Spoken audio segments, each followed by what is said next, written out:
Hey guys, Brian again. Today we're going to be looking at a pressure washer. We got a belt drive pressure washer here. We're going to replace in this unloader. Customer brought it in, said not getting any pressure.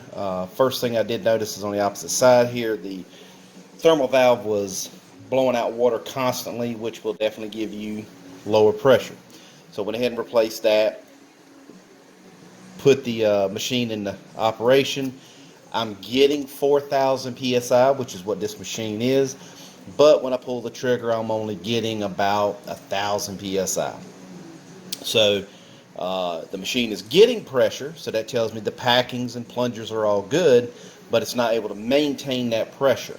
So that tells me the unloader is bad. So we're going to be replacing this. So today, before we get started, safety. Always make sure you wear any appropriate safety gear. Look out for pressure hazards. Look out for electrical shock hazards, things of that nature. Mentioned before, this is no substitute for a good working shop. Somebody who's certified, knowledgeable in what they're doing. This is just to help get you out of a bind when the time comes that you can't get your equipment to the shop. So this is a working shop, so there's times that I will stop the videos to answer phone calls, talk to customers. They come first. Sadly, you come second. But with all that being said, I try to do a straight run through of these type repairs so that you are aware of how to do these things without in real time, if you will. So first thing we're going to do, new unloaders don't come with this type of filter. They come like this. This is a banjo style bolt-on unloader, slightly different model, but same principle. But I'm going to remove this while it's on here because it'll be easier to remove this while it's on the machine because you're using it as a vise, if you will. So this is no good. So what I'm going to do is take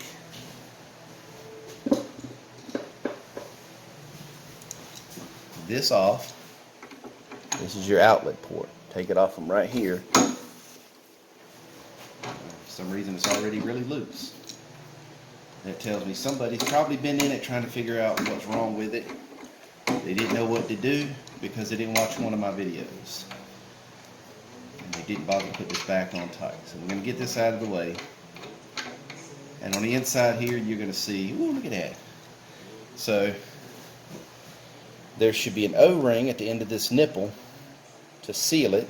There's a spring on the inside, and without this the machine's not going to work properly, and if you put it in backwards the machine's not going to work properly. So if you take this apart, you want to make sure it gets put all back together the way it's supposed to.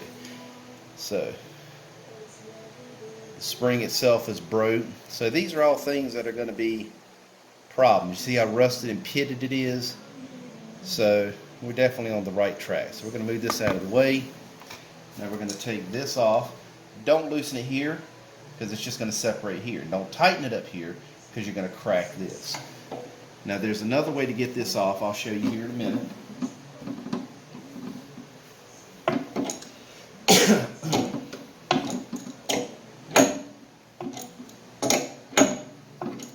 The other way to get this off, most people don't have the proper size tool. So I show it to you the way you may be able to do it. So if you'll look inside, there's an O-ring, but it's also hex shaped. So a large Allen wrench will remove this. You just stick it in and the whole thing will twist out and come off. And like I say, a lot of guys don't have that size Allen wrench, so that was an alternative way. You loosen it from here.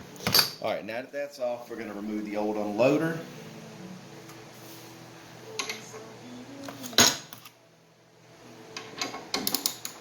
Sometimes these can be a pain because they've been on for a while.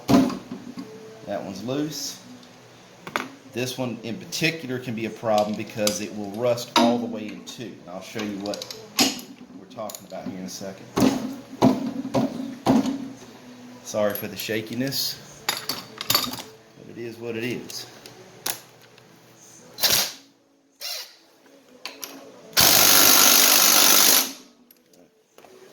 Not loose enough.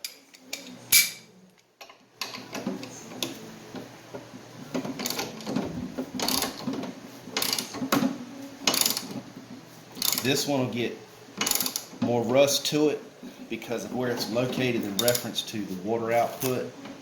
It'll want to build sediment, and it will rust. And because of the way this thing is designed, there's a good chance it may break when you try to loosen it.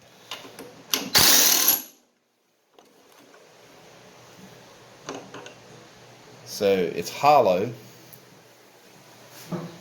Water goes through the center, comes out of the two ports on either side. And this will rust over time, and then when you try to loosen it, this is the weak point, so this will break off inside of the block itself. When that happens, again, I'll make a video on how to remove that, but until it happens, and I hope it don't happen, I'm not making a video. Alright. This one is the same way. You see crud and rust and everything on it, so more than likely, again, we're on the right track. Now, when you put the new one on, unloaders are universal just like the pumps. It can go on this side, it can go on this side. Most of them are on the left side. The side that goes to the head, there's an O-ring and an O-ring. You want to make sure they stay in place. Without them, it's going to leak. Go ahead and pull this apart and put it back together. That makes it a little easier to adjust once you've got it up here. Now you see I use power tools, but you got to be careful with the power tools. You got steel and brass. It's very easy to damage the brass, and if you damage the brass, you're replacing this pump. So you're going to put the bottom one in first. Make sure the O-ring is in place. Thread it on with your fingers. Then we're going to go with the top one. Now you may have to adjust this up and down to line up the holes. Again, make sure your O-ring is in place.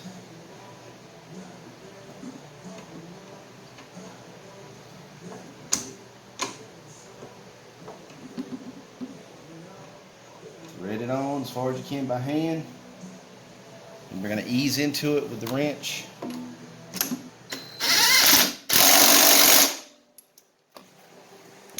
Hop down to the bottom one.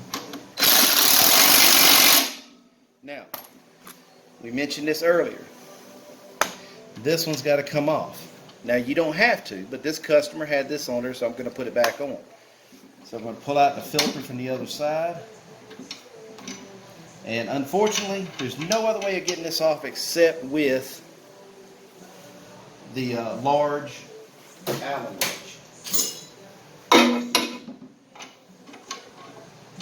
That's what it looks like. Put it in, loosen it up. Sometimes to loosen something, if you'll tighten it slightly, it will actually make it easier to loosen. Now you notice none of my fittings here, I put Teflon or pipe dope or any of that stuff because it does not belong there. That's off. Sometimes these are spring loaded. You'll see there's a spring on the back side which just keeps this pushed forward. Not a big deal. We get our Teflon tape.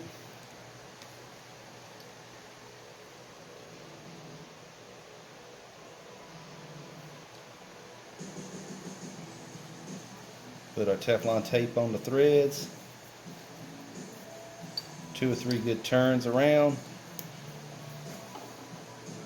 I'm going to put this back on. Now again, we did it here to take it off, which means you have to take this off. I'm not going to go through that. I've already got my Allen wrench out. So we're going to use the Allen wrench to tighten it up. And again, don't over tighten it. You want it tight enough that you don't have a leak.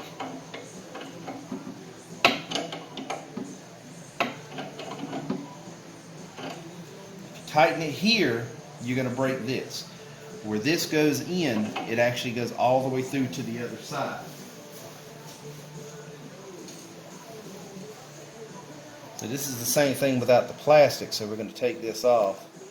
So your Allen wrench is actually into this, and it will unscrew it. Whereas if tighten it and loosen it. But If you put your wrench up here, you're liable to damage the plastic. So try not to do that. Not to say you can't, just try not to, because this surface is right flush against the plastic, and you can actually damage that piece of plastic. Alright, so that's back on. Now, hey, look, we're done, but we're not actually done. So, our next step is we have to set this unloader, because the unloader does not come set to pressure. I'm going to bring this in a little bit. Alright, so as I was saying, we got to set the unloader, because the pressure is not actually set. So we're going to unwind this counterclockwise, and this process is going to be the same for your belt drive or direct drive bolt-on style banjo unloader. So we're going to loosen this up. And you see this right here, this is a lock nut, and what this is going to do, we're going to lock this at a particular height once we set this up. So I'm not going to do it to show you physically because it's so loud you won't be able to hear me. But you're going to hook your pressure washer up. You saw me turn it down, and you need a pressure gauge to do this so you can actually see what pressures you're at. But if you don't have a pressure gauge, I'll tell you how to get about it.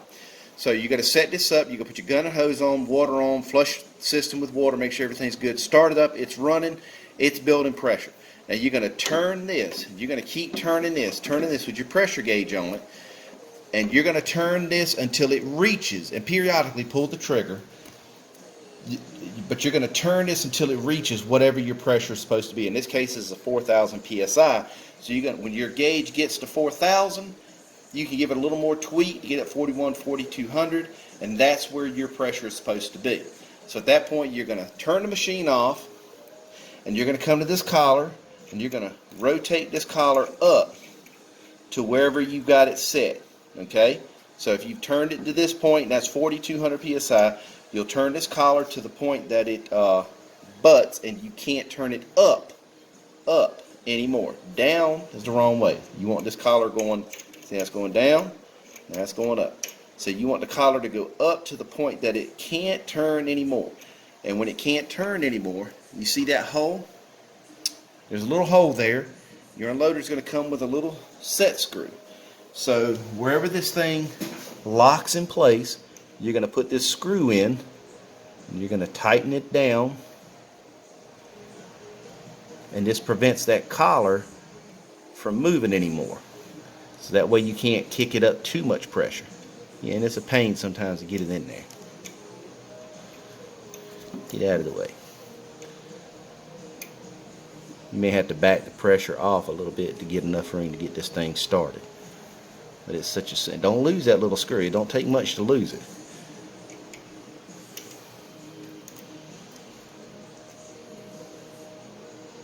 I'm not going to put it in firm because I got to take it outside and set it. So you'll lock it in place so the collar can't move. Then you'll take that wrench out and you're good to go. Now if you don't have a gauge, what you're going to do is you're going to keep turning the pressure up incrementally until your engine starts to bog down and struggle. When it starts to really struggle, right before it starts choking off, that means you're at too much pressure. So you're going to back this off 2 turns, and the motor will, the engine will smooth out, and you're back to normal on the engine. That means you're at the maximum amount of pressure that your engine can handle, and that's going to vary depending on the size of the engine you have. So even if your washer is a 3,000 psi, on this style unloader, what you'll do is the process I just showed you, and you'll turn the unloader higher and higher until the engine starts struggling, then you'll back it off. So your pumps are pretty much generic. They're set for 3,000, 3,500, 4,000, 4,500, usually at the 5,000 psi. So these pumps will put that out with no problem. The unloaders will handle that with no problem. The engine is what dictates your pressure in the end, the maximum pressure I should say. So this 390 Honda will allow me to get this up to 4,500 psi without too much of a problem. Now if we drop this down to the 11 horsepower, which is the I think it's the 340, it can't handle that much pressure, so it's going to start struggling at a lower pressure. But you can adjust your pressure up or down based on that. So you'll just keep increasing the pressure until your motor or your engine starts struggling, Then when it starts struggling, back it off 1 or 2 turns, and you're done. You'll put your set screw in, lock it in place, and you're good to go. So that's pretty much all it takes to replace the unloader on these machines, belt drive or direct drive. If you got any questions, feel free to drop them in the comments. If you got a request for something in particular that you need looked at or repaired, drop me a comment. Thank you.